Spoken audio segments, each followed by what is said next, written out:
The sun painted the horizon in fiery hues as Lillian Baker wiped her sweaty brow.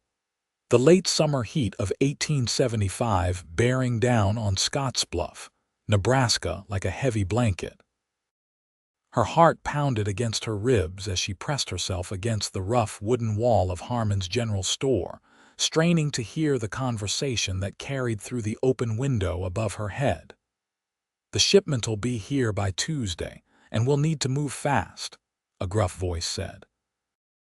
Lillian recognized it as belonging to Edward Thompson, the banker whose smile never quite reached his eyes. "Marshall won't suspect a thing if we do it right." "And the girl?" another voice asked. "She knows too much already. Take care of it." Lillian's breath caught in her throat as she realized they were talking about her. Just yesterday, she'd been sorting mail at the post office where she worked and had accidentally opened a letter detailing what appeared to be plans for a bank robbery. She'd thought nothing of bringing it to Mr. Thompson's attention, assuming it was some kind of mistake. Now she knew better. She inched away from the window, careful not to make a sound. Her skirts rustled against the dry Nebraska earth and she froze, terrified they might have heard her.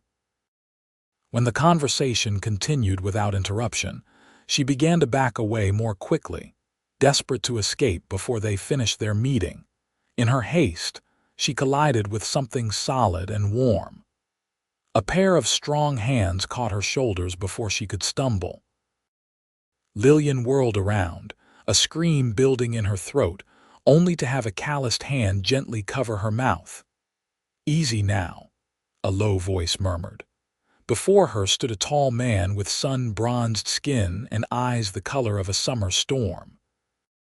His dark hair curled beneath the brim of his Stetson, and the silver star pinned to his leather vest caught the dying sunlight.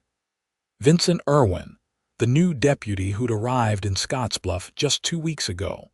Lillian's eyes widened with terror. Was he part of their scheme too? The deputy slowly removed his hand from her mouth and placed a finger to his lips, then nodded toward the side of the building, indicating they should move away. When they were a safe distance from the store, he turned to her with a serious expression. "Seems to me a lady doesn't usually hide behind stores listening to private conversations unless she's got a mighty good reason," he said, his voice quiet but not unkind. "Come out proud, Miss Baker. Tell me what you heard." Lillian hesitated, uncertain if she could trust him. "How do I know you're not with them?" she whispered, taking a step back. A hint of a smile touched his lips. "If I was, would we be having this conversation out here instead of in there?" He gestured toward the store. She considered this for a moment. "I think they're planning to rob the bank," she finally admitted. "And I think they mean to kill me because I found out." Deputy Irwin's expression hardened. "Then I reckon you and I need to have a longer talk, somewhere safer than this." He glanced back toward the store. "My office, now." As they walked swiftly down Scottsbluff's Main Street, Lillian was acutely aware of the curious glances from townsfolk. A respectable young woman like herself wasn't often seen in the company of a lawman, especially one as new and mysterious as Vincent Irwin. But propriety seemed a small concern when her life might be at stake. The deputy's office was a small room attached to the jail, sparsely furnished but meticulously clean. He gestured for her to take the only chair that wasn't behind the desk, then closed the door firmly behind them. "Now," he said, leaning against his desk, "tell me everything." Lillian took a deep breath and recounted the events of the previous day, how she'd accidentally opened the letter addressed to a Mr. Thornhill when it should have gone to Mr. Thompson. How she'd read enough to realize it detailed plans for a bank robbery before taking it directly to the banker himself. "He thanked me," she said, twisting her hands in her lap. "Said it was a misunderstanding and that I shouldn't worry about it. But today when I was walking past the store, I heard his voice and stopped to listen. That's when I heard them say they needed to take care of me." Vincent's brow furrowed as he listened. Thompson's been running that bank for 15 years. Hard to believe he'd risk everything on a robbery. Unless he's not robbing it, Lillian said slowly as realization dawned. What if he's emptying it, taking the money and disappearing? Everyone trusts him with their savings. The deputy nodded thoughtfully. Including mine. But why now? The railroad, Lillian said. Everyone knows it's coming through next year. Land values will skyrocket. People have been putting away every penny they can spare.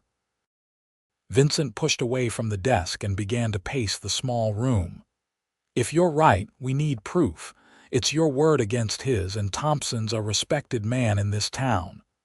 And I'm just the postmistress, Lillian said bitterly. You're a witness, Vincent corrected her. And right now, you're also a target. He stopped pacing and faced her directly. You can't go home tonight, it's not safe. Fear gripped Lillian's heart. Where am I supposed to go? My sister's place, Vincent said decisively. She runs a boarding house on the edge of town. You'll be safe there and no one will think twice about it. Lillian hesitated. But my reputation will survive, he cut her off. Your life might not if Thompson gets to you first. She knew he was right, but the thought of abandoning her small home, her independence, filled her with dread. Since her father's death 2 years ago, she'd managed on her own, taking pride in her self-reliance in a town where most women her age were already married with children. All right, she finally agreed. But only for tonight. Tomorrow we find proof and put an end to this. Vincent nodded, satisfaction evident in his steel-gray eyes. I'll escort you home to gather some things, then take you to Martha's place. Stay close to me. As they stepped back into the street, the sun had fully set, casting long shadows between the buildings of Scottsbluff. Lillian was conscious of every sound, every movement around them. The thought that someone might be watching, waiting for an opportunity to take care of her, made her skin crawl. Relax, Vincent murmured as they walked. Acting nervous will only draw attention. Lillian tried to steady her breathing, focusing instead on the solid presence of the man beside her. In the 2 weeks since he'd arrived in town, she'd only spoken to Deputy Irwin in passing, exchanging polite greetings when their paths crossed. She'd heard the whispers, of course, that he'd come from somewhere back east, that he had experience with notorious outlaws, that he kept to himself because of some secret in his past. Looking at him now, his hand resting casually on the gun at his hip, his eyes constantly scanning their surroundings, she wondered how much of the gossip was true. They reached her small house on the outskirts of town without incident. Vincent insisted on entering first, checking each room before allowing her inside. The house was exactly as she'd left it that morning, neat, modest, and filled with small reminders of the life she'd built for herself. Pack only what you need for a few days, Vincent instructed, standing guard by the window, his gaze fixed on the darkening street outside. Lillian moved quickly, gathering clothes and necessities into a small carpet bag. As she worked, 100 questions raced through her mind. Could she really trust this man she barely knew? What if she was wrong about Thompson? What would happen to her job, her home, her life in Scottsbluff if she pursued this? But then she remembered the cold calculation in Thompson's voice as he discussed taking care of her, and she knew she had no choice. "I'm ready," she announced, returning to the main room where Vincent waited. He nodded and took the bag from her hand. "Stay close," he said again, his voice low and serious. "If anything happens, run to the sheriff's office. Don't look back, don't wait for me. Understand?" Lillian nodded, though the thought of leaving him behind made her stomach twist with anxiety. The walk to Martha Irwin's boarding house took them through the heart of town. Despite the late hour, several saloons were still doing brisk business, their windows glowing with lamplight. the sounds of piano music and raucous laughter spilling into the street. As they passed the Silver Dollar Saloon, the doors swung open and three men stumbled out, laughing loudly. Lillian instinctively moved closer to Vincent, who placed a protective hand at the small of her back. The men paid them no mind, continuing on their drunken way, but Lillian caught sight of someone else watching from the shadows across the street, a man in a fine suit, his face partially obscured by the brim of his hat. Thompson. Vincent must have seen him too, because his grip on her elbow tightened slightly. "Keep walking," he murmured. "Don't look at him." They maintained their pace, neither too fast nor too slow, as if they had no concerns beyond reaching their destination.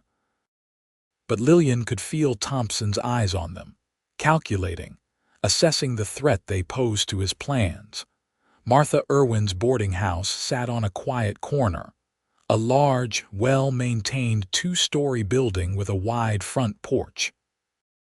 Light shone from several windows, and as they approached, the front door opened to reveal a woman with the same storm-gray eyes as Vincent, though her hair was a lighter shade of brown, streaked with silver. "Vince," she said, her expression curious as she took in Lillian. "I wasn't expecting you tonight."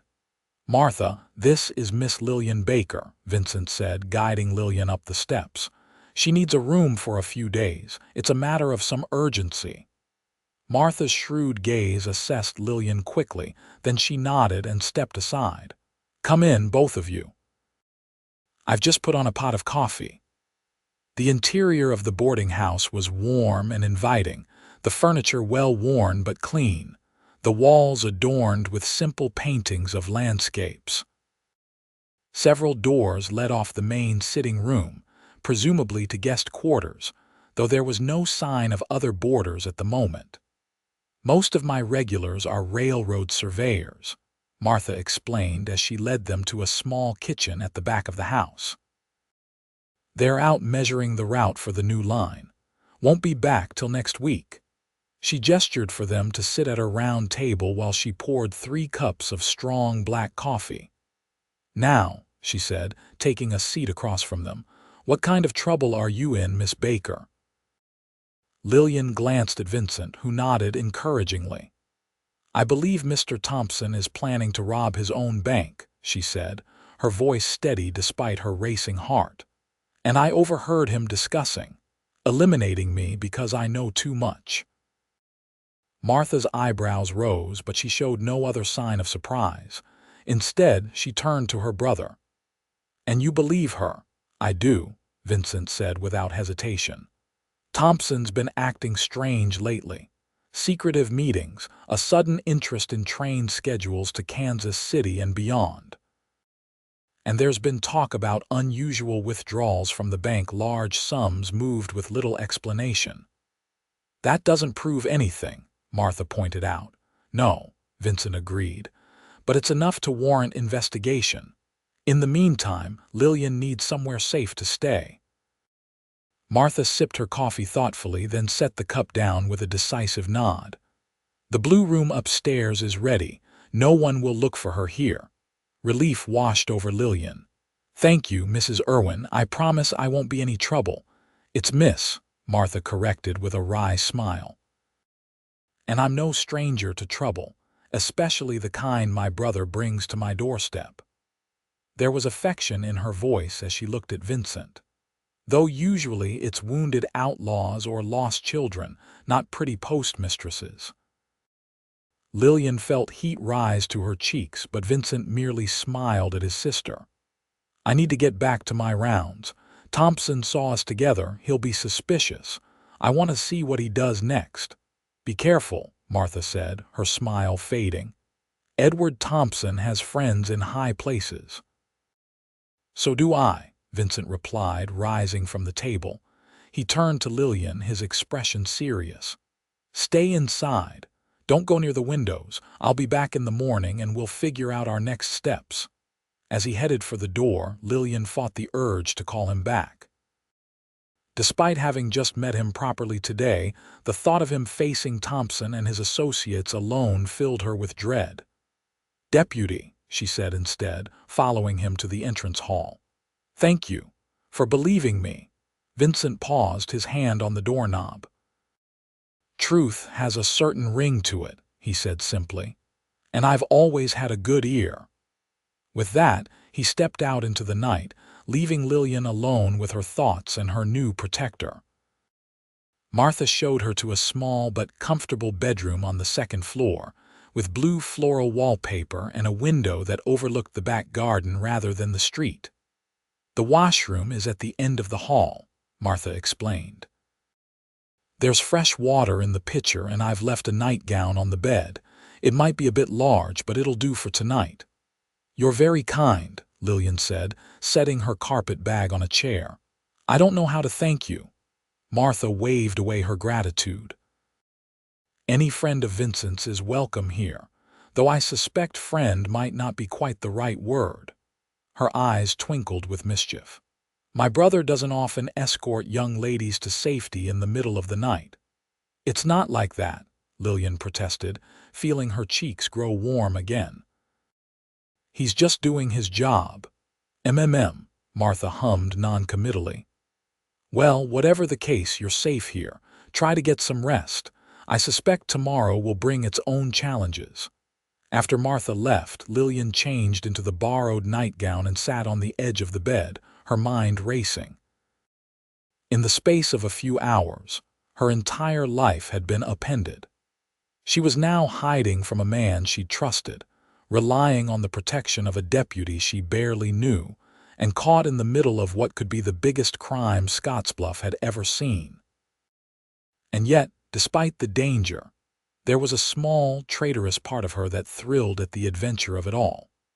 For 2 years since her father's death, her life had been a careful routine of work and solitude, her only excitement coming from the books she borrowed from the small-town library. Now she was living something straight out of those dime novels she secretly loved. Lillian shook her head at her own foolishness. This wasn't a story, it was real danger. People she could get hurt or worse. With that sobering thought, she crawled under the covers and blew out the lamp, plunging the room into darkness. Despite her racing mind, exhaustion soon claimed her, and she fell into a fitful sleep filled with dreams of bank robberies, daring escapes, and a pair of storm-gray eyes that seemed to see right through her.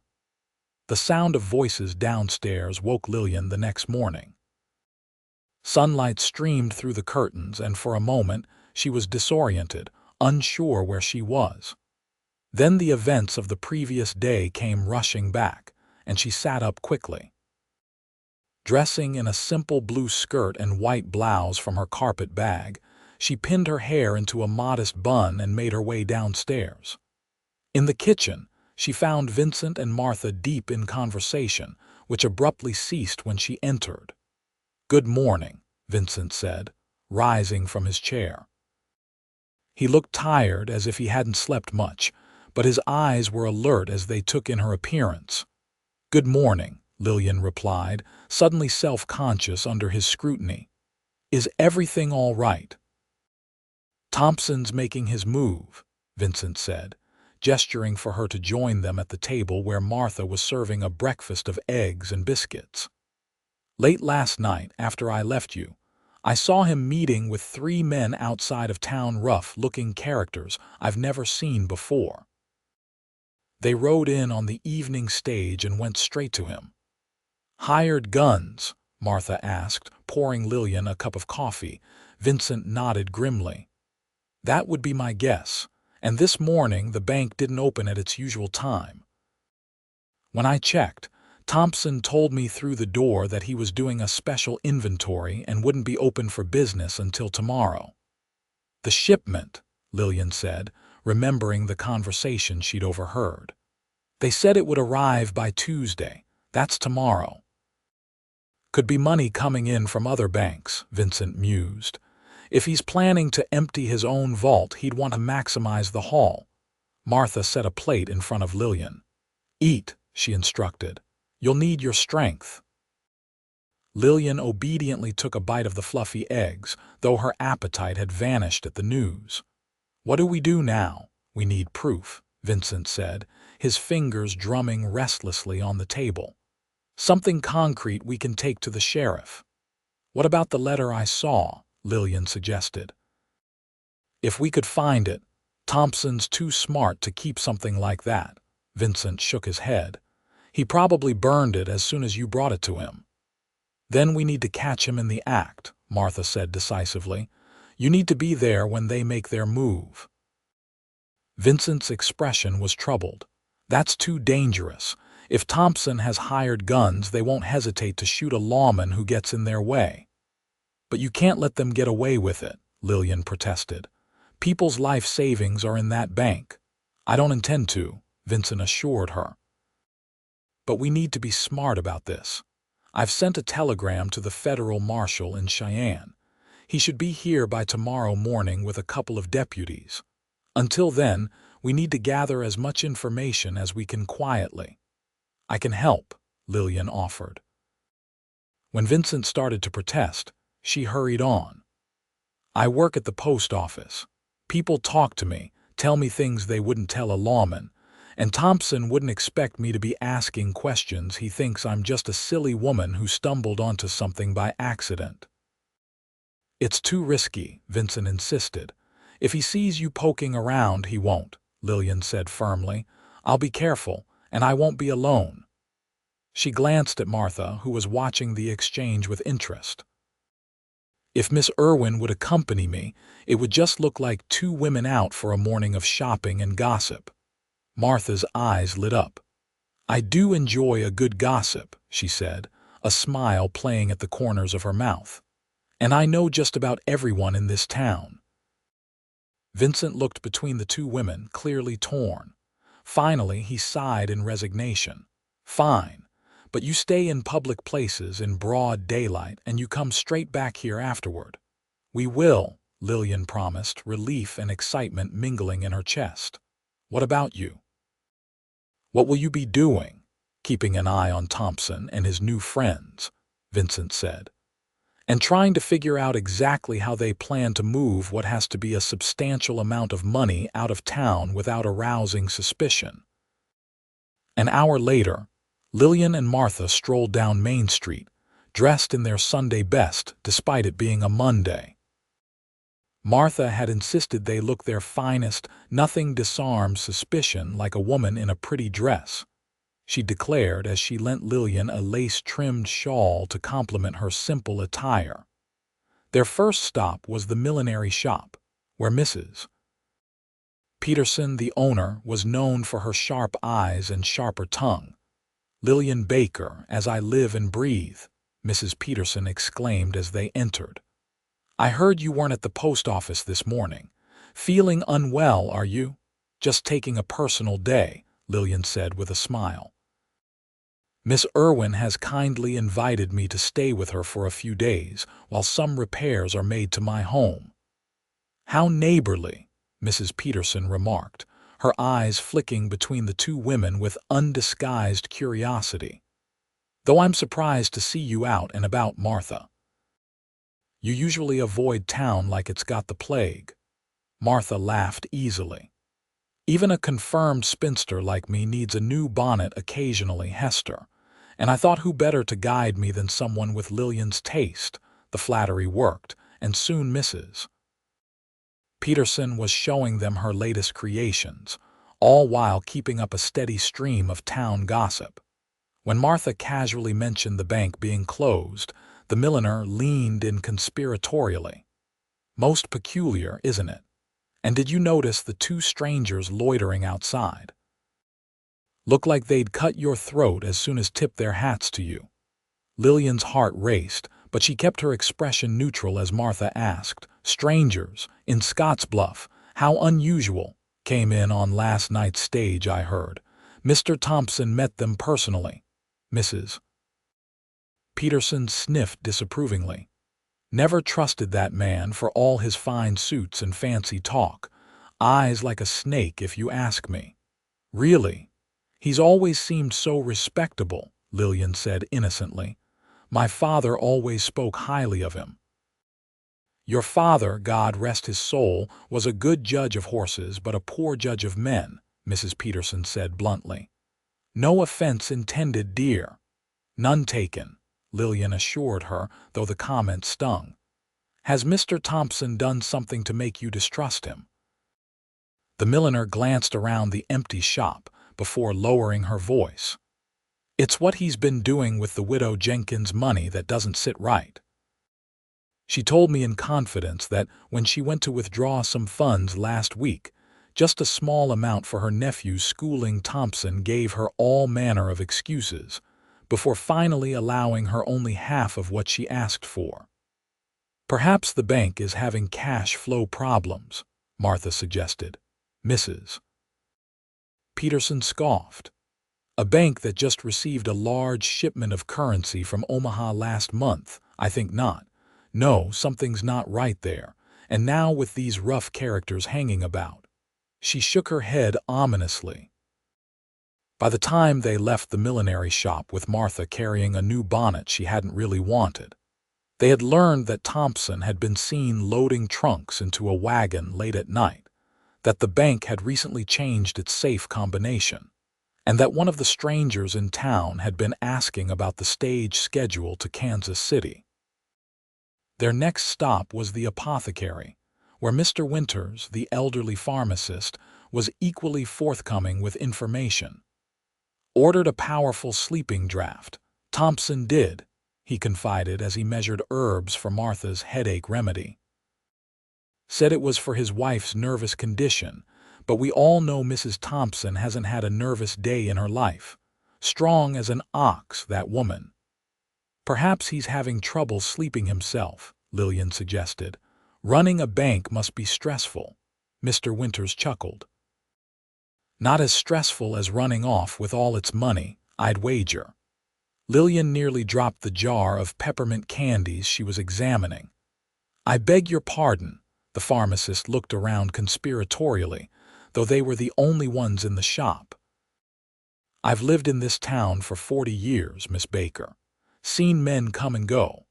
The ones who are planning to stay put don't suddenly start liquidating their assets and sending their wives to visit ailing relatives back east. Mrs. Thompson is out of town, Martha asked, her eyebrows raised. Left on the morning stage 3 days ago, Mr. Winters confirmed. Took enough luggage for a month, though Thompson told everyone she'd be back in a week. He tapped the side of his nose knowingly. Mark my words, that woman's not coming back, and neither will her husband once he's done whatever he's planning. As they continued their circuit of the town, stopping at the dressmaker's, the general store, and finally the telegraph office, a pattern emerged. Thompson had been acting strangely for weeks, sending numerous telegrams to Kansas City, liquidating personal investments, and making excuses about bank funds being temporarily unavailable.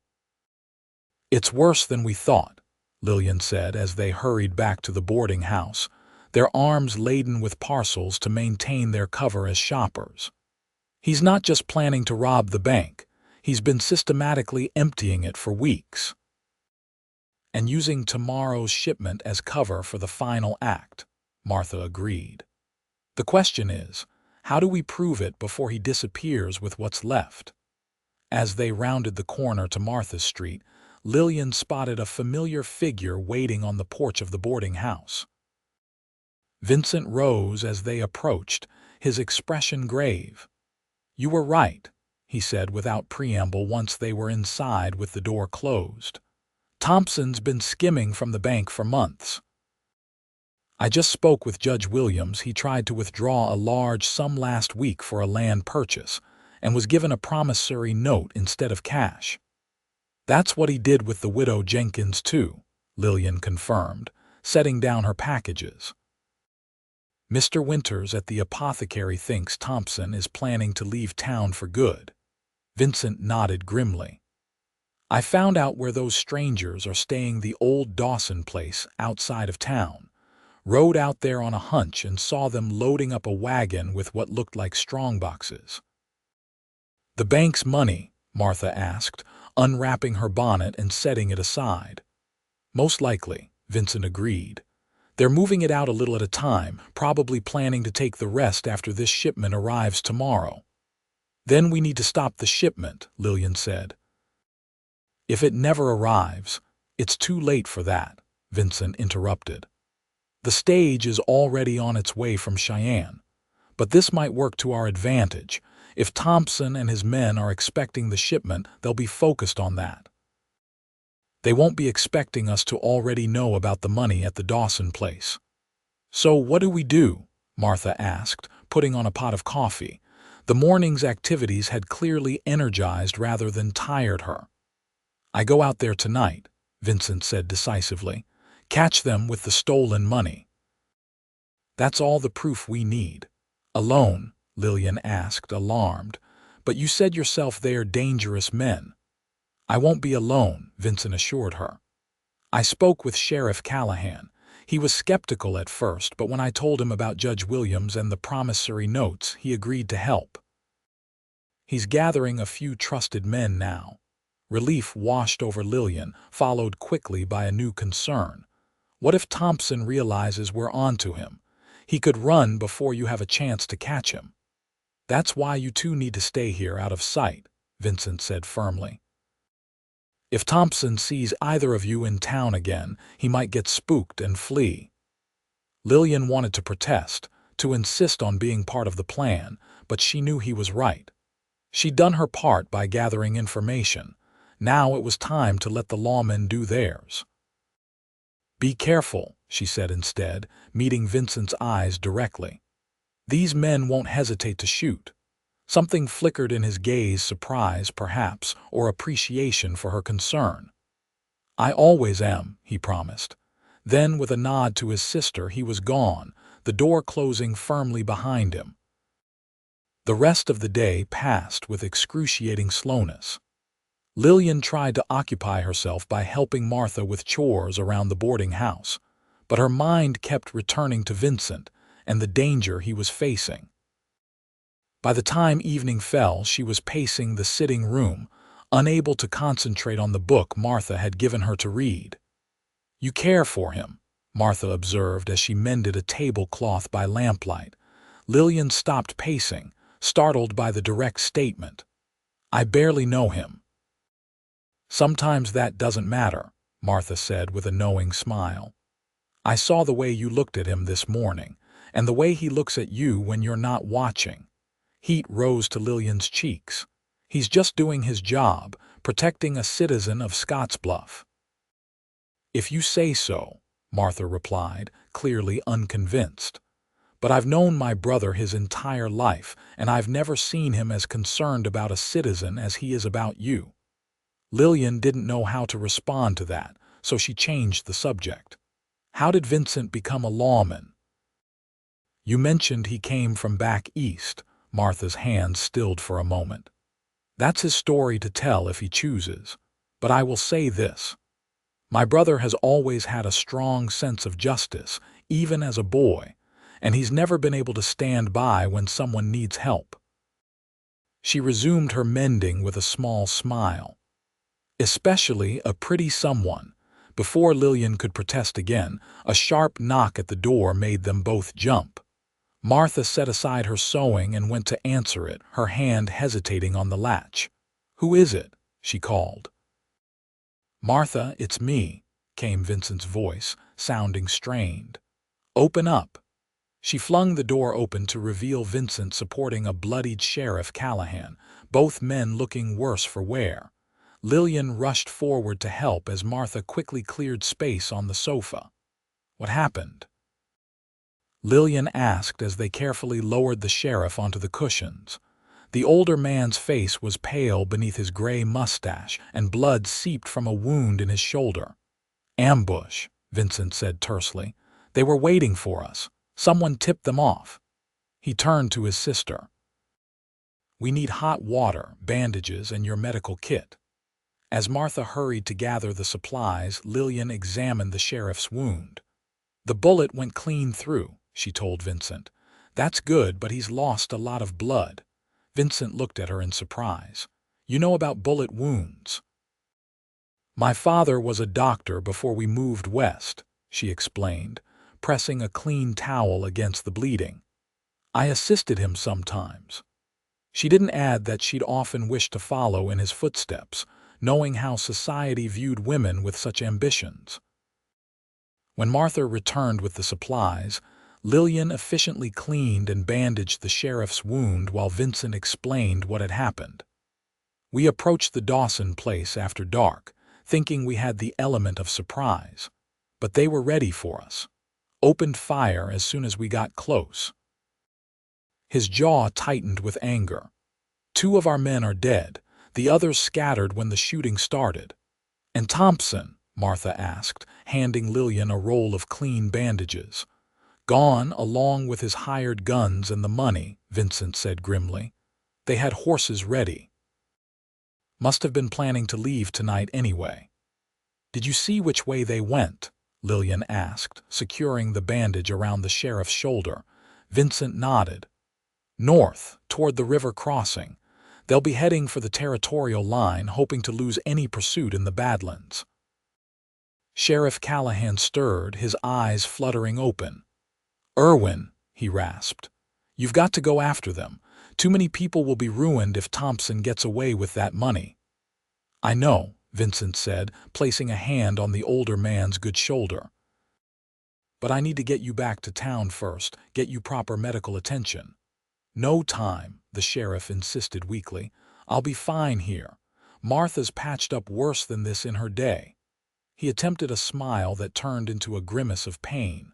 "Go, that's an order, deputy." Vincent hesitated, clearly torn between his duty to pursue the criminals and his concern for his wounded superior. "I'll take care of him," Martha assured her brother. "Lillian's right, the bullet went clean through. With rest and care, he'll recover." "And I'll help," Lillian added.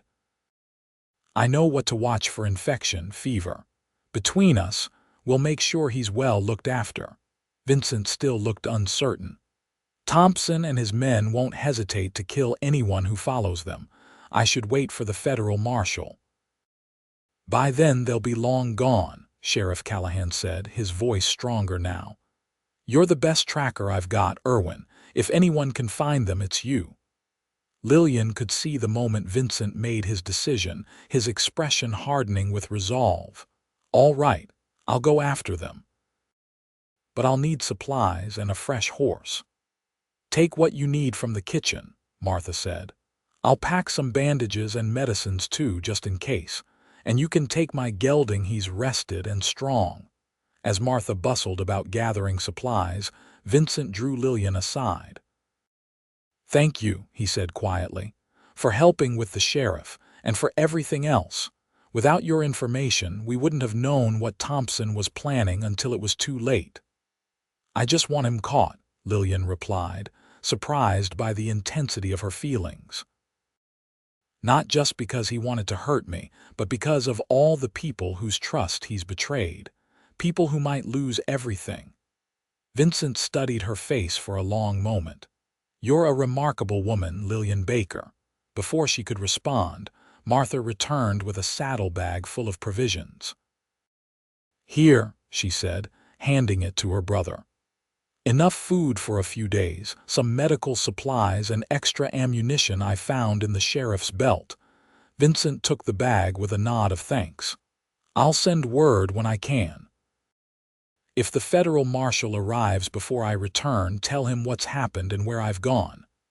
"Be careful," Martha said, embracing him briefly. "Those men have nothing to lose now." "I will," he promised, turning to go.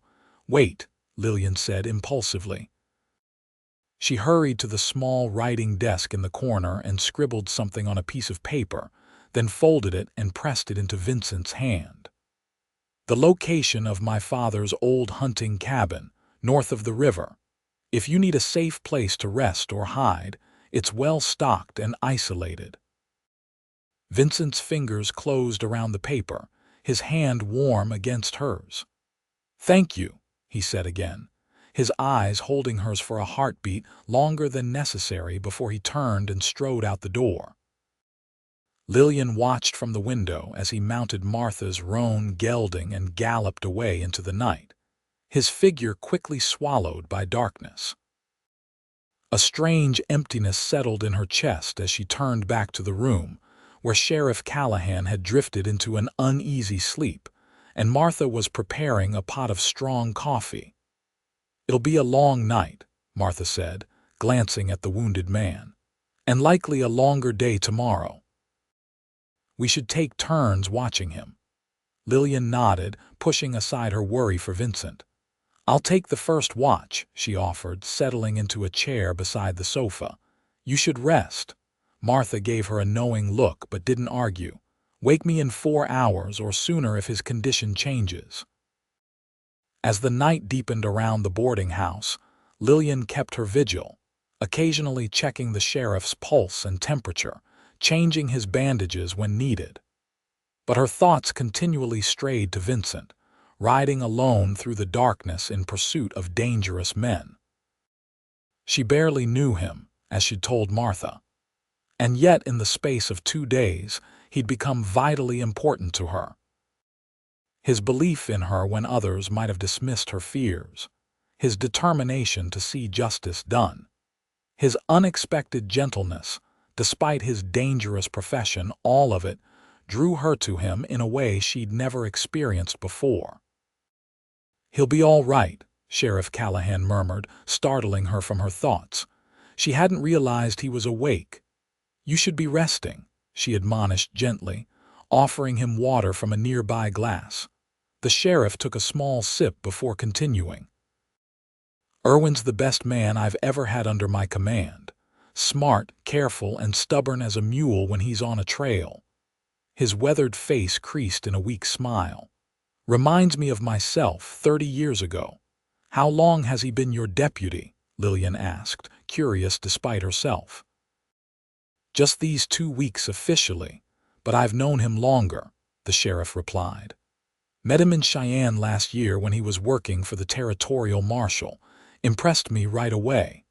When my previous deputy retired, I wired Irwin and offered him the job." His eyes, though clouded with pain, were shrewd as they studied her. "He didn't tell you any of this?" Lillian shook her head. "We hadn't. That is, we don't know each other well." "Yet you trusted him with your life," the sheriff observed, "and he's risking his to make sure you stay safe." "Interesting." Lillian felt heat rise to her cheeks and busied herself adjusting the sheriff's blanket. "It's his duty," she said, echoing her earlier words to Martha. "Duty only takes a man so far," Sheriff Callahan said, his eyes drifting closed again as fatigue overcame him. "The rest is about what's in his heart." Lillian had no response to that, and soon the sheriff's steady breathing told her he'd fallen back asleep. She remained in her chair, watching over him while her mind turned the sheriff's words over and over. The next morning dawned clear and hot, the August sun already fierce by the time Lillian awakened from a brief, uncomfortable sleep in the armchair. Martha was checking the sheriff's bandages, her expression relieved. "No sign of infection," she reported, "and his fever's down." "He's stronger than he looks." Lillian stretched, working out the kinks in her neck and back. "Any word from Vincent?" Martha shook her head. "Nothing yet, but it's early still." The day stretched interminably as they tended to the sheriff, prepared meals, and waited for news. By mid-afternoon, Lillian was nearly frantic with worry, pacing the sitting room while Martha calmly knitted beside the sleeping lawman. "Wearing a hole in my floor won't bring him back any faster," Martha observed mildly. "I know," Lillian sighed, forcing herself to sit. "I just feel so helpless, waiting here while he's out there facing God knows what." "Welcome to the life of caring for a lawman," Martha said with a sympathetic smile. "I've been doing it since Vincent was 18 and first pinned on a badge." Lillian was about to respond when a commotion outside drew their attention. Hurrying to the window, she saw a group of riders approaching 4 men in the distinctive hats and coats of federal marshals. "They're here," she called to Martha, relief flooding through her. Surely with these reinforcements, Vincent would have a better chance of apprehending Thompson and his men safely. Martha joined her at the window, frowning slightly. "That's Marshal Haynes in the lead. Good man, but strict as they come." The federal marshal was a tall, imposing figure with a silver-streaked beard and cold blue eyes. When Martha admitted him and his deputies to the house, he barely acknowledged Lillian before turning his attention to the injured sheriff. "Callahan," he said gruffly, "you look like hell." "Feel worse," the sheriff replied with a weak chuckle. "Glad you made it, Haynes." The marshal nodded curtly before turning to Martha. "I understand your brother is in pursuit of the suspects. Do you know where exactly he was heading?" "North, toward the river crossing," Martha replied. "He left last night, right after bringing the sheriff here." Marshal Haynes frowned. "He should have waited for us. Going after 4 armed men alone is foolhardy at best." "There wasn't time," Lillian interjected, unable to keep silent. "They already had a head start and they had taken the town's money." The marshal's cold eyes fixed on her.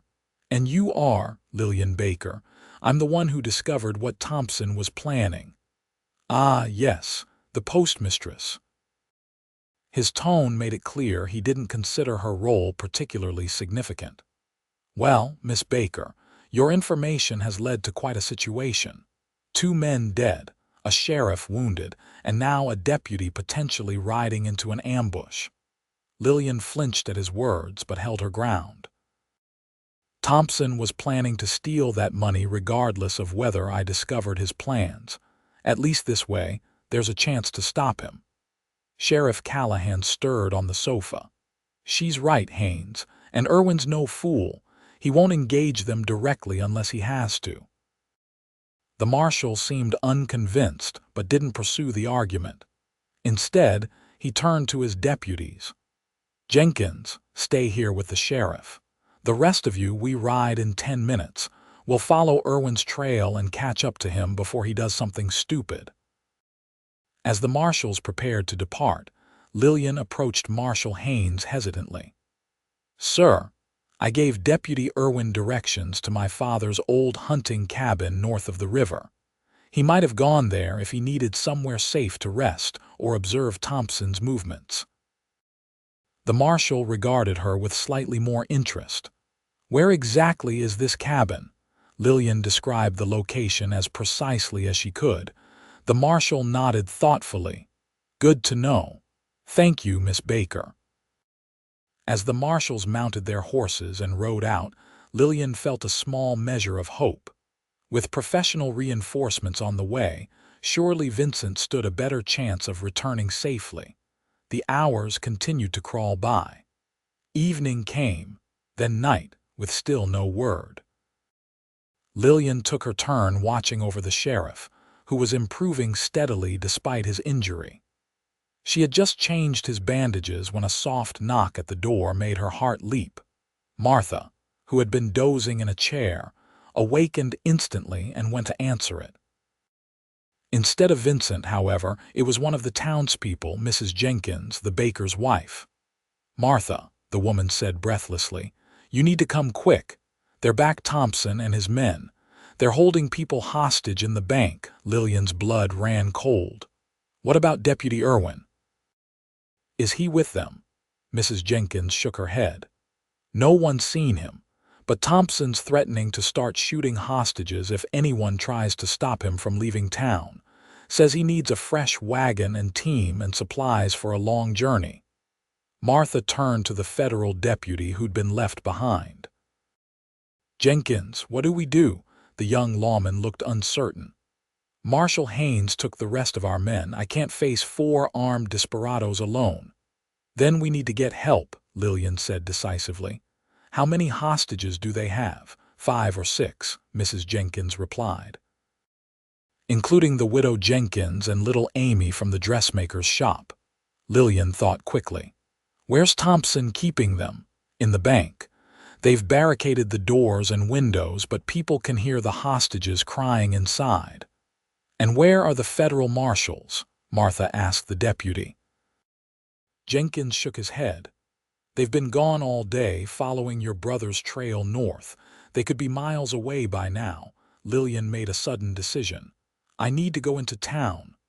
"What?" Martha exclaimed. "That's madness. Thompson wants you dead, remember?" "Exactly," Lillian said, a plan forming in her mind. "He wants me dead because I know what he's been planning. What if I offered myself in exchange for the other hostages? It might buy time for the marshals to return or for Vincent to find a way to help." "Absolutely not," Martha said firmly. "Vincent would never forgive me if I let you do something so dangerous." "We don't have a choice," Lillian insisted. "People could die while we're standing here arguing." Deputy Jenkins cleared his throat nervously. "Actually, there might be another way. If we could get a message to Marshal Haynes." "That would take too long," Lillian said impatiently. "Thompson is desperate. He won't wait." The deputy hesitated, then seemed to come to a decision. "There's something you should know. Your friend, Deputy Irwin, he's closer than you think." Lillian's heart leaped. "What? Where is he?" "The marshal sent a man back about an hour ago to check on the sheriff," Jenkins explained. "He told me that they found Irwin at that cabin you mentioned. He'd been tracking Thompson's gang and realized they were doubling back toward Scottsbluff. The marshal and the others are less than an hour behind them, coming in from the north side of town." Relief washed over Lillian, followed immediately by renewed concern. "Then Thompson and his men are trapped between Vincent and the marshals. That's why they've taken hostages. They need a way out." "And they're desperate enough to kill," Martha added grimly. "Which means we still need a plan to keep those people safe until help arrives." Lillian paced the room, thinking furiously. If Thompson knows the marshals are coming, he'll try to use the hostages as shields to escape. We need to find a way to separate him from them. "Or distract him," Deputy Jenkins suggested. "Keep his attention focused in one direction while the marshal and his men come in from another." "A diversion," Lillian said slowly, an idea taking shape. "Yes, that might work. But it would have to be something significant enough to draw their attention without making them panic and harm the hostages." Martha looked at her brother's badge, which he'd left behind when he went after Thompson. "What if they thought more lawmen were arriving from a different direction?" "We could get some of the townsmen to fire their guns in the air, make it sound like reinforcements were coming from the east." "That's risky," Jenkins cautioned. "If Thompson thinks he's surrounded, he might decide to start shooting hostages." "Not if he believes he still has a way out," Lillian countered. "The stage road to the south is still clear, isn't it? If he thinks he's being closed in from the north and east, he'll try to break for the south." "Where the real marshals could be waiting," Martha finished, nodding slowly. "It could work." Deputy Jenkins still looked uncertain, but he was clearly warming to the plan. "I'd need to coordinate with the townspeople and somehow get word to Marshal Haynes about where to position his men." "I can do that," Lillian volunteered. "I know a back way into town that passes near where the marshals would be coming in from the north." "It's too dangerous," Martha protested again. "I'll be careful," Lillian promised, "and it's the only way to get word to them in time." After further discussion, and despite Martha's continued objections, they settled on a plan.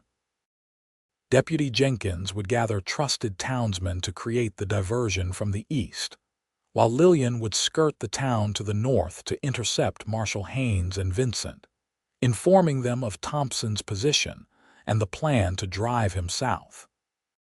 As Lillian prepared to leave, gathering a shawl and borrowing a small pistol from Martha's bureau drawer, she tried to quiet the fear fluttering in her chest.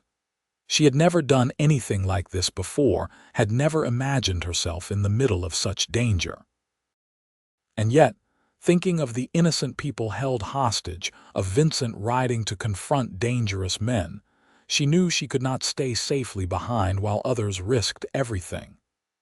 "Be careful," Martha said as she helped Lillian pin up her hair more securely.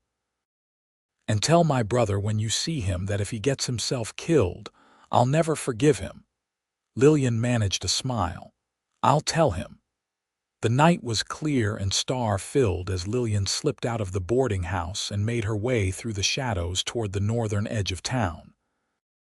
The familiar streets of Scottsbluff seemed alien and threatening in the darkness, every rustle and creak making her heart race. But she pressed on, staying close to buildings and fences, avoiding the open areas where she might be spotted. As she approached the livery stable at the northern end of town, she heard the soft nickering of horses and froze, pressing herself against the wall of a nearby building. Voices drifted toward her, men speaking in low, urgent tones. "They've got the whole bank locked down tight," one said. "Thompson's demanding a wagon and supplies, says he'll shoot a hostage every hour until he gets what he wants. And the money," another voice asked, a voice Lillian recognized with a surge of relief. "Vincent." "Still with them, far as we know," the first voice, presumably Marshal Haynes, replied.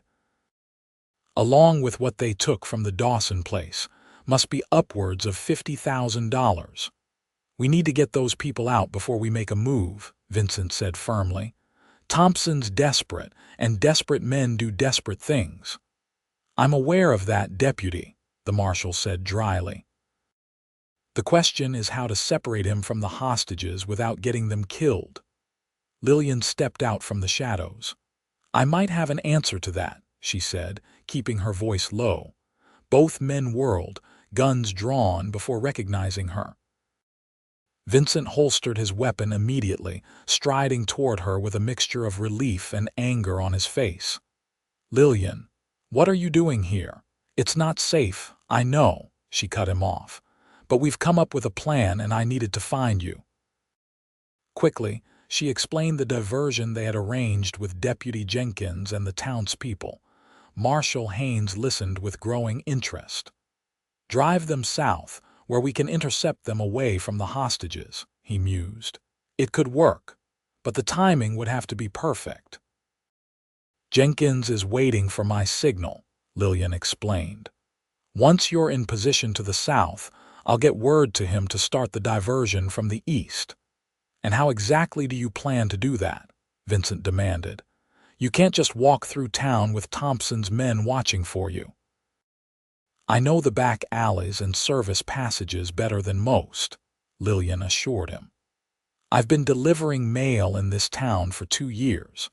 There's a route behind the buildings that will get me to the church, where Jenkins is gathering the men for the diversion." Vincent looked like he wanted to argue further, but Marshal Haynes cut in. "It's a good plan, Irwin, and we're short on time and options."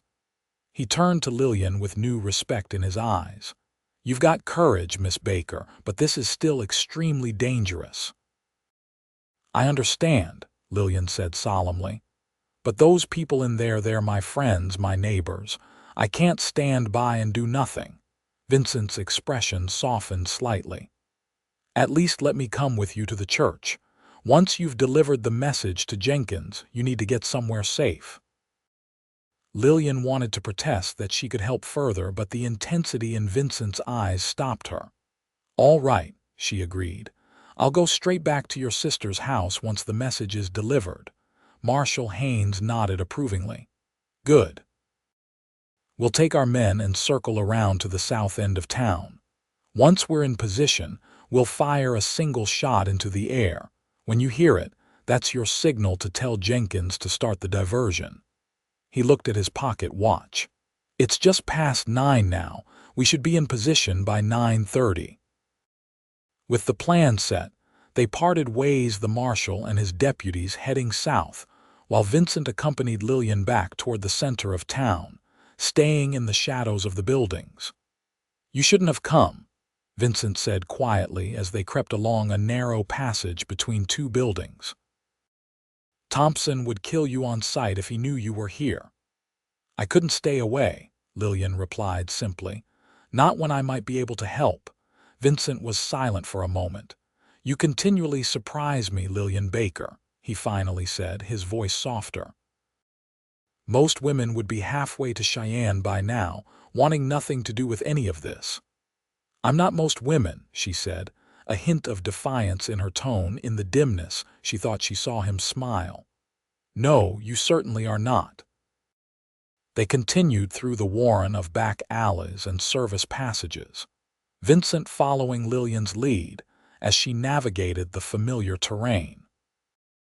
Despite the danger, she was acutely aware of his presence beside her, the solid strength of him, the way he moved with quiet confidence, the occasional brush of his hand against hers as he helped her over obstacles. As they neared the church where Deputy Jenkins and the townspeople were gathered, Vincent suddenly pulled Lillian into a shadowed doorway, pressing her against the wall as a pair of men walked past the end of the alley. Even after the danger had passed, he remained close, his body shielding hers, his face inches from her own. "Vincent," she whispered, her heart racing from more than just fear. He looked down at her, his eyes dark and unreadable in the shadows. "If anything happens to you—" he began, then stopped, seeming unable to finish the thought. "Nothing will happen," she assured him, surprised by her own certainty. "We're going to stop Thompson, free the hostages, and then—" She trailed off, suddenly unsure what came after. "And then," Vincent prompted softly. Before she could respond, a single gunshot echoed through the night, the signal from Marshal Haynes that he and his men were in position to the south. "We need to go," Lillian said, reluctantly pulling away from Vincent's warmth. "They're ready." They hurried the remaining distance to the church, where Deputy Jenkins and a dozen determined townsmen armed with rifles and shotguns were waiting anxiously.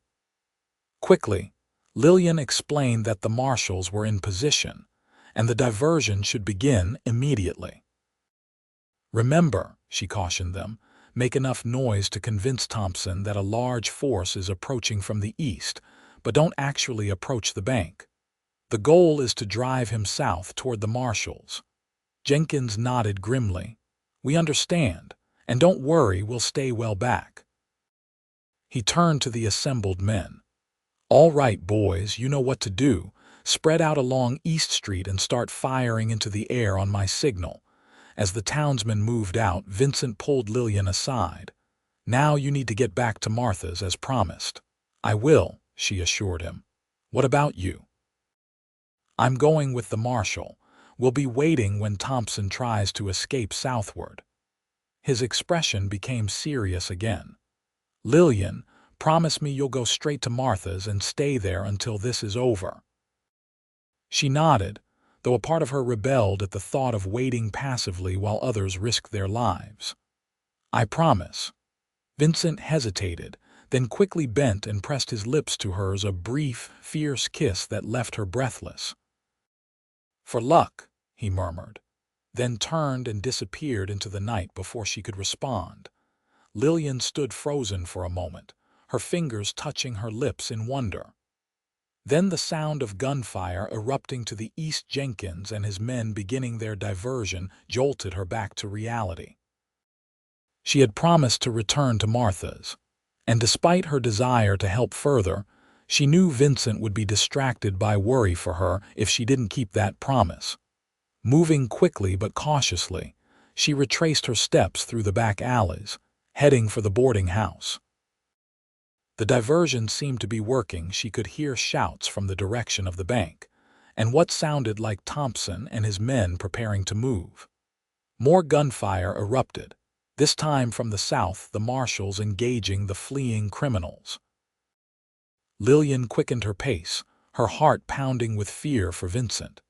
She was nearly back to Martha Street when the sound of running footsteps behind her made her duck into a shadowed doorway. A moment later, a figure hurried past, a woman in a fine dress, her hair hidden beneath a shawl. With a shock, Lillian recognized Mrs. Thompson, the banker's wife who was supposed to be visiting relatives back east. Acting on instinct, Lillian stepped out of the shadows. "Mrs. Thompson." The woman froze, then slowly turned, her hand moving to her reticule where Lillian suspected a small derringer might be hidden. "Who's there?" she demanded, her voice steady despite her obvious fear. "Lillian Baker," Lillian said, stepping forward where the other woman could see her face in the moonlight. "From the post office." Recognition dawned in Mrs. Thompson's eyes, followed quickly by calculation. "Miss Baker, what a surprise! I was just returning from my journey."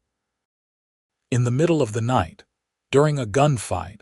Lillian asked skeptically. "I think you were meeting your husband, planning to escape together once he got away with the town's money." Mrs. Thompson's hand tightened on her reticule. "You don't understand." "I understand perfectly," Lillian interrupted. "You were never visiting relatives. You were waiting somewhere nearby with horses or a wagon, ready to flee once your husband had what he wanted." A new thought struck her. "The money from the Dawson place, it's with you, isn't it? Not at the bank." A flash of panic crossed the other woman's face, confirming Lillian's suspicion. "You're very clever, Miss Baker," Mrs. Thompson said coldly. "Too clever for your own good." Before Lillian could react, Mrs. Thompson pulled a small pistol from her reticule and pointed it directly at her. "Now, I think you're going to accompany me out of town. My husband may be caught, but I don't intend to join him in prison." Lillian's mind raced, searching for a way out of this new danger. She was saved from having to respond by the appearance of another figure at the end of the alley, Martha, her own pistol drawn and pointed steadily at Mrs. Thompson. "I suggest you lower that gun, Evelyn," Martha said calmly, "unless you want a bullet in your back." Mrs. Thompson hesitated, clearly weighing her options. Finally, with a sound of frustration, she lowered her weapon. "You're making a mistake. There's enough money in my bags for all three of us to live comfortably somewhere far from here." "We could save it," Martha interrupted, moving forward to take the pistol from Mrs. Thompson's hand. "Stolen money brings nothing but misery." She looked at Lillian with relief. "Are you all right? I heard the shooting and got worried when you didn't return." "I'm fine," Lillian assured her, her own heartbeat gradually slowing. "Vincent and the marshals are confronting Thompson and his men near the South Road. I think it's almost over." As if to confirm her words, the gunfire suddenly ceased, replaced by distant shouting that gradually died away. An eerie silence settled over the town. "We should get back," Martha said, gesturing with her pistol for Mrs. Thompson to walk ahead of them. "And bring our friend here to explain herself to the proper authorities." By the time they reached the boarding house, the immediate crisis appeared to be over. Sheriff Callahan was awake and alert, sitting up on the sofa despite his injury. Deputy Jenkins had arrived just before them with news that Thompson and two of his men had been captured, though one had been killed in the exchange of gunfire.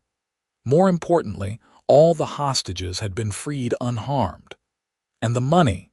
Lillian asked anxiously. Jenkins shook his head. "They didn't have it with them. Thompson refuses to say where it is." Martha pushed Mrs. Thompson forward. "I think we may have found the answer to that question. This lady was trying to slip out of town with some very heavy bags." Sheriff Callahan's eyebrows rose as he recognized the banker's wife. Well, Evelyn Thompson, I thought you were visiting your sister in St. Louis." Mrs. Thompson lifted her chin defiantly but said nothing. Before they could question her further, the door opened and Vincent entered, followed by Marshal Haynes.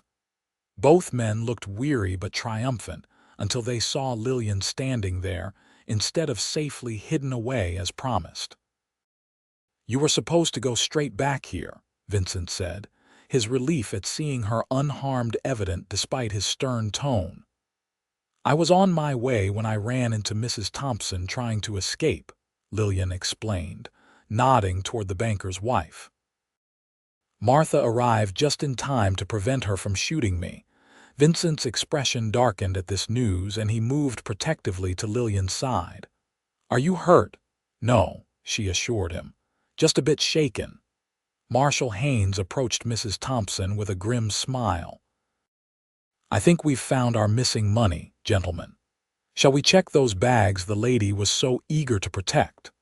A search of Mrs. Thompson's luggage confirmed their suspicions. The bags contained nearly $30,000 in banknotes and gold coin, carefully wrapped and packed for travel. The woman finally broke her silence to confess that the rest of the money was hidden in a small cave outside of town, where she had been waiting for her husband to join her after creating the diversion at the bank. "He knew you were closing in," she explained bitterly. "The hostage situation was meant to keep you occupied while he slipped away. If you hadn't caught up to us on the trail yesterday, it might have worked." As Marshal Haynes took Mrs. Thompson into custody and made arrangements to recover the remaining stolen money, the reality of what they had accomplished began to sink in. Thanks to Lillian's discovery and quick thinking, Thompson's scheme had been foiled, the town's money recovered, and the hostages saved without bloodshed. "You did good work, Miss Baker," Marshal Haynes said before departing, tipping his hat to her with newfound respect. Not many would have shown such courage. After the marshal and his prisoners had gone, the boarding house gradually emptied of other visitors until only Lillian, Vincent, Martha, and the recovering sheriff remained. Martha, sensing that her brother and Lillian might need a moment alone, tactfully suggested that she help Sheriff Callahan to a proper bed for the night. Once they had gone, an awkward silence fell between Vincent and Lillian. So much had happened in the past few days, so many emotions experienced, so many unspoken words hanging between them. "I should probably go home," Lillian said finally, though the thought of returning to her empty house held little appeal. "Is that what you want?" Vincent asked quietly, his gray eyes searching her face. Lillian hesitated, then answered honestly. "No." Vincent took a step closer. "What do you want, Lillian?" She began, then faltered, uncertain how to express the tumult of feelings inside her. "I want to know if that kiss meant something, or if it was just the excitement of the moment." A smile touched Vincent's lips. "It meant something," he assured her, "more than I can properly put into words." He took another step toward her, close enough now that she could feel the warmth radiating from him. "I've never met anyone like you, someone brave enough to face down danger, smart enough to outwit criminals, and kind enough to risk everything for people she barely knows." "You did the same," Lillian pointed out, her heart racing as he reached out to take her hands in his. "It's my job," he said with a hint of his earlier argument. "Is this your job too?" she asked, lifting her face to his. Instead of answering, Vincent lowered his head and kissed her, not the brief, desperate kiss of earlier, but a slow, tender caress that spoke of deeper feelings and future possibilities. When they finally parted, Lillian knew with absolute certainty that her life had changed irrevocably. "No," Vincent murmured against her lips. "This is definitely not part of my job description." 3 months later, on a crisp November morning, Lillian stood in the small back room of Scottsbluff's church, adjusting the simple white dress Martha had helped her alter for the occasion. So much had changed since that August night when Edward Thompson's scheme had been foiled and his ill-gotten gains recovered. The bank had reopened under new management, with every cent of the stolen money restored to its rightful owners. Thompson and his wife were serving time in the territorial prison, along with the surviving members of his gang. Sheriff Callahan had recovered fully from his wound and returned to his duties with renewed vigor. And Lillian, Lillian had discovered that bravery came in many forms, from confronting armed criminals to opening her heart to love after years of independence. Vincent had been patient, understanding her need to move slowly, to be certain of her feelings before committing to a future together. But in the end, when he'd proposed 6 weeks after the Thompson affair, she had said yes without hesitation. A soft knock at the door interrupted her thoughts. Martha entered, beaming at the sight of Lillian in her wedding dress. "You look beautiful," Vincent's sister said, coming forward to adjust a stray curl. "My brother won't know what hit him." Lillian smiled, a flutter of nervous excitement in her stomach. "Is everyone here?" "The church is full to bursting," Martha confirmed. Half the town wanted to see the heroine of Scottsbluff marry her deputy. Lillian laughed at the description. In the weeks following Thompson's capture, the story had grown in the telling until she had become something of a local legend, the postmistress who had uncovered a daring plot and helped bring the criminals to justice. She had tried to downplay her role, but people seemed to need heroes, and she had reluctantly accepted their admiration. "Is Vincent nervous?" she asked, smoothing her skirts for the 100th time. Martha snorted indelicately. "My brother." "The man who's faced down outlaws and bandits without blinking. He's terrified." Her eyes softened. "But in the best possible way. He loves you something fierce, Lillian." "And I love him," Lillian replied simply. Another knock announced Sheriff Callahan, who had agreed to give the bride away in place of her late father. "It's time," he said, offering his arm with a formal bow that made both women smile. As the small church organ began to play and Lillian prepared to walk down the aisle toward her future husband, she couldn't help thinking about how it had all begun with her hiding behind Harmon's general store, eavesdropping on a conversation that had changed the course of her life. And Vincent's words from that first encounter echoed in her mind. "Come out proud, Miss Baker." She had done exactly that, stepped out of the shadows of her quiet, solitary existence into a life of love, adventure, and possibility, and she had never been prouder. When she reached the altar where Vincent waited, handsome in his best suit, his eyes filled with love and promise, Lillian knew with absolute certainty that this was where she belonged, not hiding behind stores or playing it safe, but standing proudly beside the man who had seen her courage before she recognized it herself. "Ready?" Vincent whispered as she took her place beside him. Lillian smiled up at him, her heart full. "I've never been more ready for anything in my life." As they exchanged their vows before the gathered townspeople of Scottsbluff, Lillian knew that whatever adventures awaited them in the years to come and with Vincent, there would surely be many. They would face them together, side by side, neither one hiding in the shadows, both of them standing proud. 5 years later, Lillian sat on the front porch of their ranch house on the outskirts of Scottsbluff, watching as Vincent taught their 3-year-old son, James, to ride his first pony. The little boy's delighted laughter carried across the yard as Vincent led the gentle animal in a circle, one hand steadying his son, the other holding the lead rope. At her breast, their 6-month-old daughter, Sarah, nursed contentedly, her tiny hand curled around Lillian's finger. The scene before her was so different from the solitary life she had once imagined for herself that sometimes Lillian had to pause and marvel at how completely her world had changed. After their marriage, Vincent had continued as deputy for another year before being elected sheriff when Callahan finally retired. Lillian had kept her position at the post office until James was born, after which she had turned her attention to raising their growing family and helping Vincent maintain the small ranch they had purchased with their savings. Martha lived with them now, having sold her boarding house when the railroad finally came through Scottsbluff, as predicted. The town had grown considerably, with new businesses and residents arriving regularly on the train. The bank, now under the management of a stout gentleman from Chicago, was thriving, and most people had long since put the Thompson affair behind them. But not Lillian. She still thought of it often, not with fear or regret, but with gratitude for the unexpected path it had opened before her.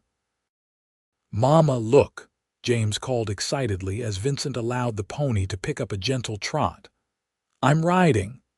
"I see you, sweetheart," she called back, smiling at the pride on her son's face and on his father's. James was the image of Vincent, with the same storm-gray eyes and strong features, though his hair was lighter, more like Lillian's golden brown. Sarah, on the other hand, had Lillian's delicate build but Vincent's dark coloring. Two perfect blends of their parents, each unique in their own way. As the lesson concluded and Vincent lifted James from the pony's back, settling him on his shoulders for the walk back to the house, Lillian felt a wave of contentment wash over her. This was home, this man, these children, this life they had built together. Vincent's eyes met hers across the yard, and the love she saw there still had the power to take her breath away. 5 years of marriage had only deepened their connection, strengthening the bond that had formed in those dangerous days when they had first truly seen each other. "How's our girl?" Vincent asked as he reached the porch, setting James down to run to his mother's side. "Perfect," Lillian replied, smiling down at the now sleeping baby. "Just like her brother and her father." Vincent leaned down to kiss her, a tender gesture that still held all the promise of their first kiss. "And her mother," he added softly. Later that evening, after the children were asleep and Martha had retired to her room, Lillian and Vincent sat together on the porch swing, watching the stars emerge in the vast Nebraska sky. His arm was around her shoulders, her head resting against his chest, the comfortable silence between them speaking volumes about the depth of their relationship. "You ever wonder what would have happened if you hadn't stopped to listen behind that store that day?"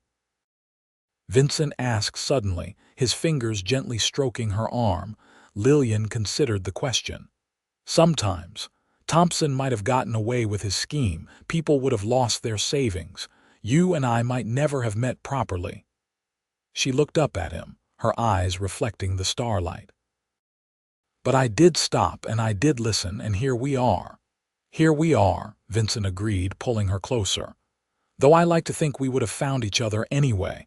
Some things are just meant to be. Like a postmistress and a deputy," Lillian teased gently. "Exactly like that." He kissed the top of her head.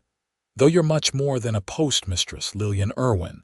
You're the bravest woman I've ever known." She laughed softly. "I didn't feel very brave hiding behind that store, but you came out proud when it counted," Vincent reminded her. "And you've been coming out proud every day since, facing whatever life throws at us with that same courage." Lillian smiled at the memory of his words that first day. "Come out proud, Miss Baker," he had said, offering his hand and his protection. Little had either of them known that those simple words would be the beginning of a love that would define both their lives. "I love you, Vincent Irwin," she said simply, turning in his arms to face him. "Every day more than the day before." "And I love you," he replied, his voice low and sincere.